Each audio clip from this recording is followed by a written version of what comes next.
За дараагийн асуудал. За унтаас уялдаатай гүн дээр аймаг нийслэлийн засаг дарга нар байхад бас үүрэгтэй холбоотой юм асуудал байгаа. Улаанбаатар хотын хог хаягдлыг боловсруулах үйлдвэр барих талаар засгийн газрын хэлэх газрын дарга нэмд орж дарга танилцуулах юм. За үүний дараа хотын дарга төвч мэдээлэл юм. За Улаанбаатар хотын хог хаягдлыг боловсруулах үйлдвэрийн төслийн талаар товчхон зөвлөгөөлөд Сумын газар дарга хул танилцуулах хийнэ. Одоогийн байдлаар Улаанбаатар хотод энэ хог боловсруулах чиглэлээр зөвшөөрөл авсан 36 үйлдвэр байд юм байна. Энээс 17 идэвхтэй үйл ажиллагаа явуулж байгаа гэж тооцдог. За нийслэл хотод 201 мянган өрх амьдардаг гэр оролт. Энэ 200 мянган өрхийн хог хаягдлын 48% нь энэ сайжруулсан түвшний үнс байна гэдэг судалгааг 19 онд манай хотын нөхдөд хийсэн. За нийт энэ хог хаягдлын асуудалд жилд орон нутгийн төсвөөс 26 тэрбум төгрөг зарцуулдаг тооцоотой. Цаашдаа энэ хандлага өсөн нэмэгдэх юм шинжтэй байгааг бас засгийн газрын хуралдаанд танилцуулж байна. Хэдийгээр ийм цөөн дооны үйлдвэрүүд үйл ажиллагаа явуулж зарим чиглэлээр асуудал шийдвэрлэж байгаа боловч үндсэн том асуудал буюу энэ хог хаягдлыг боловсруулах үйлдвэр барих тухай асуудал олон жил яригдж байгаа боловч зохистой шийдвэр гарч чадаагүй өнөөдрийг хүрсэн байна. Ингээд Сумын газар дарга бус асуудлаар та бүхэн танилцуулах юм. Энэ танилцуулга бол зөвхөн Улаанбаатар хоттой холбоотой асуудал биш. Аймгийн төвөөдөд, Сумын төвөөдөд, суурин газруудад энэ асуудал ижилхэн түвшинд яригдж байгаа гэдгийг хэлье. Сумын газар дарга. За хотын дарга танилцуулга хий.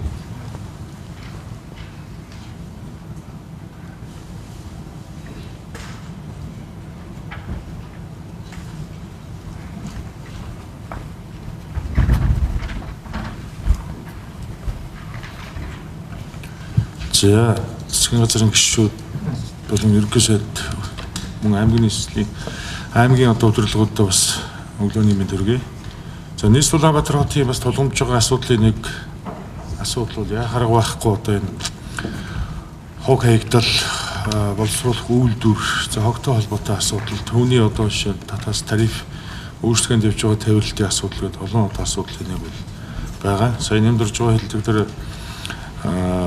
нийт одоо 36 үйлдвэр байгаагаас ер нь бол ихэнх нь одоо бас энэ цар тахлын хүнд үеэс болоод үйл ажиллагаа явуулах боломж нь бас нэг жоохон хомигдаад байгаа.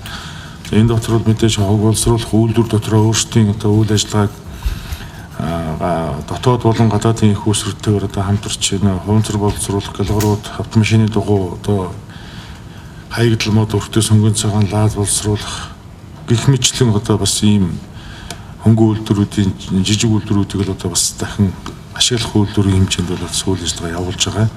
За автомашины хөдөлгүүрийн тос болон одоо борог картон цас малын гаралтай хаягдал хааш хөнгөн цагаан боловсруулах үйлдвэрүүд бол энэ 36 дотор бол багтж байгаа юм.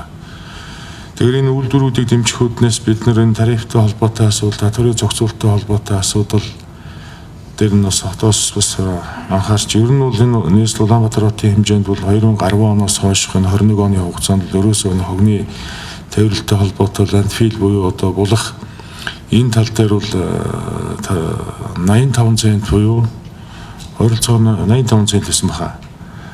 Тэгэхээр энэ 2100 орчим төгрөгөл болж байгаа.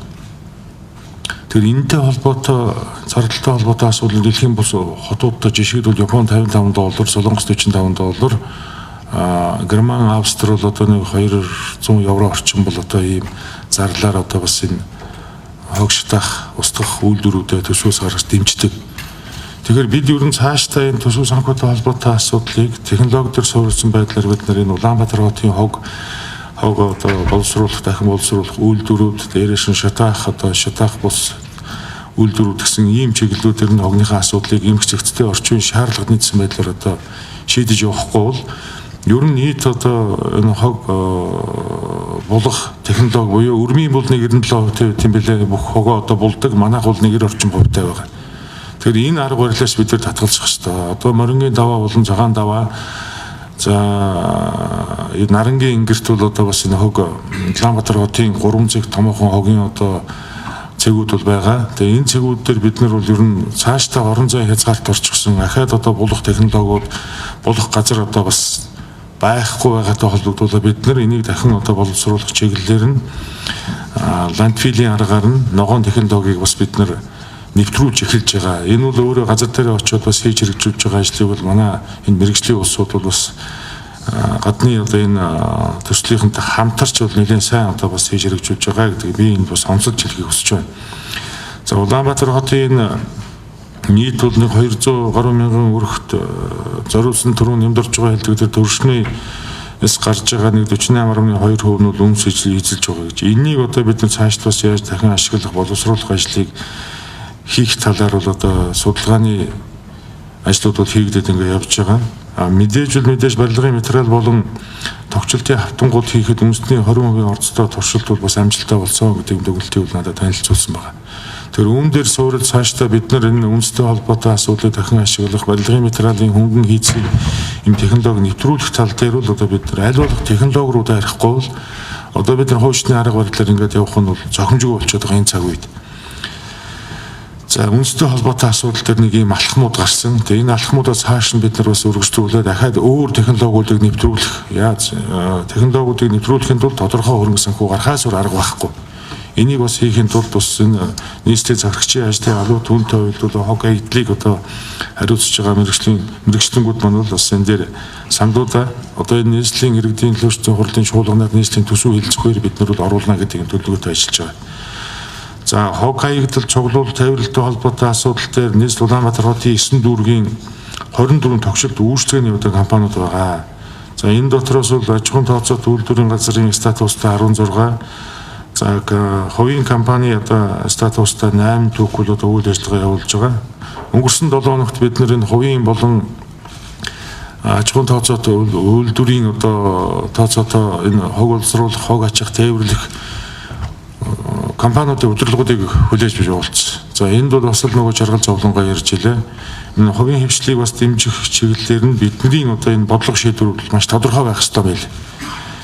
За ер нь Улаанбаатар хотын бас нэг том соёл бол энэ хогоо ангилах, хогоо ялгах, одоо гэр хороол болон орон сууцны хорооллын айл өрхүүд бол ер нь энэ соёлд бол төдийлөн суралцаагүй байна. Бид нар хотчих соёлд бол бас нэг айхтар суралцсан. Бид хотын иргэн гэдэг бол би болоогүй байгаа гэж бодож байгаа.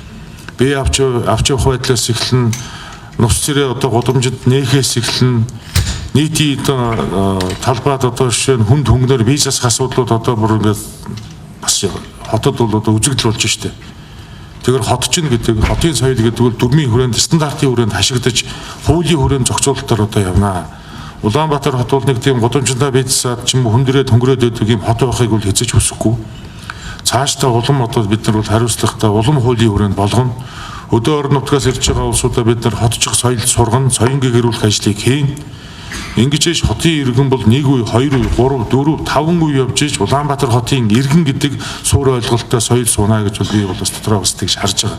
Дэлхийн хотууч тийм чиглэлээр явж байгаа юм билээ.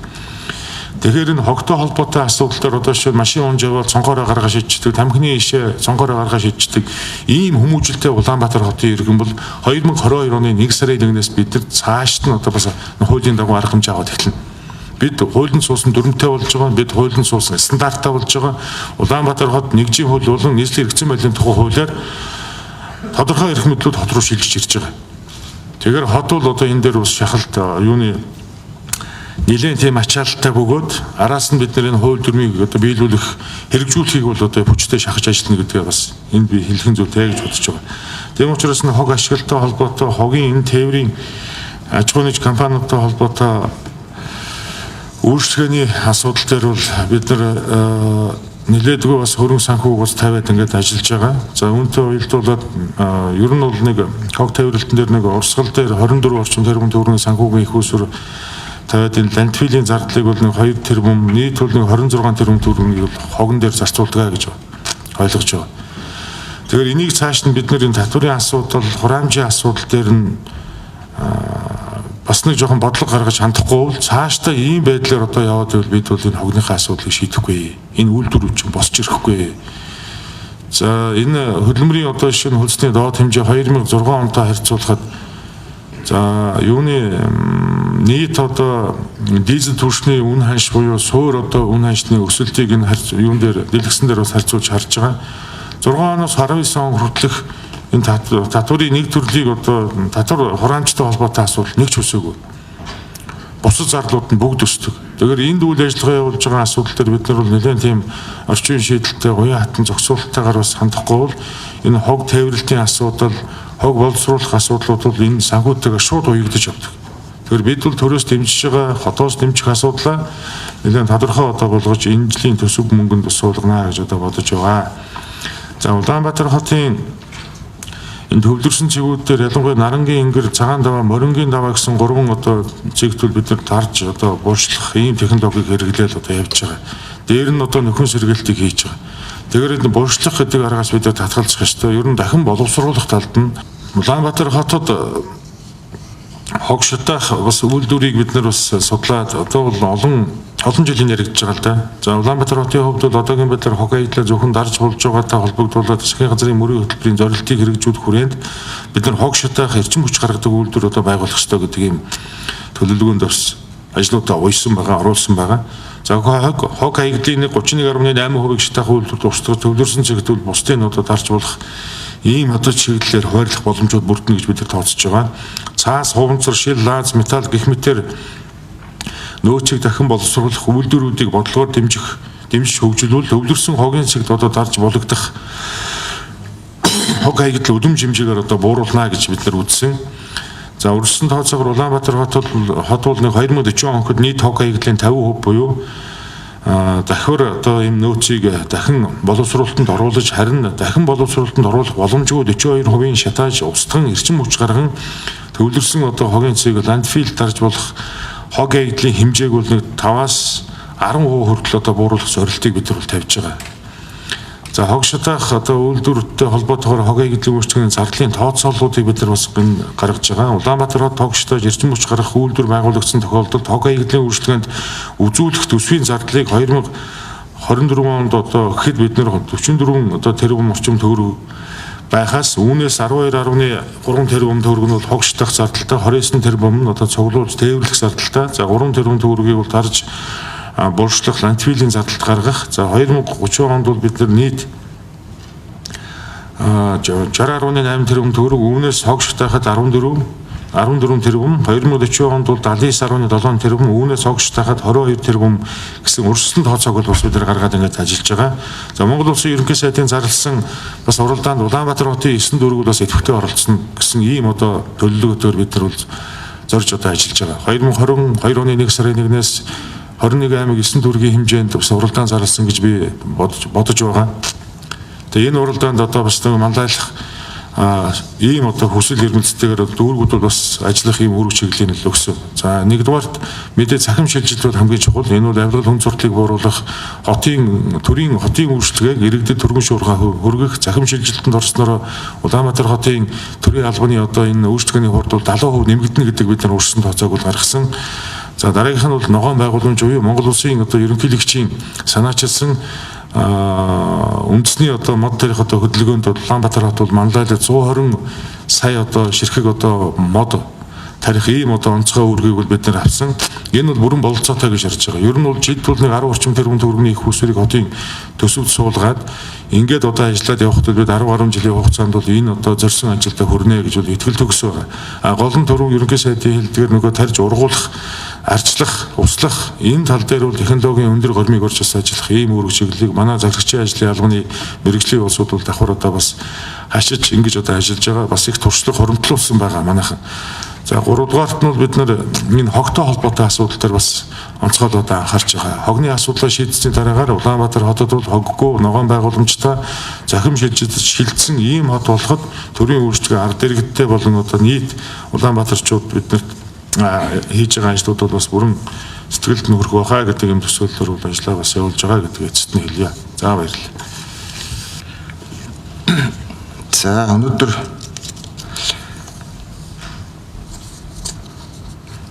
засгийн газар би ерөнхийдөө тослоос хойш 2 дахь өргөдөх сурлаа хийж байна. Эхний өргөдсөн хуралдаанаар бид нар Улаанбаатар хотын төгжрөлтэй холбоотой асуудал дээр одоо улсын зүвдэр татаас авахгүй байх 420 тэрбум төгрөгийг шийдэх ийм шийдвэрийг гаргаж ирсэн та бүхэн санаж байгаа. Тэр өдөр дүүргийн бүх засаг нар бас засгийн газрын хуралдаанд оролцож байсан. За нэг үгээрэл бид нар засгийн газрын хуралдаанаар хотод онцгой эрхийг өгсөн гэсэн үг. За дээрээс нь богдхан төмөр замыг бид нар эхлүүлэх ажлыг гэрчимжүүлж байгаа. Хөшгийн өндөд шинэ хот барих ийм том зорилтыг дэвшүүлээд явж байгаа. Тийм учраас өргөдсөн засгийн газрын хуралдааны эхний одоо шийдвэр бол сая 2022 оны улсын төсвөр бүрэн биелэл олсон гэж ойлгож болно.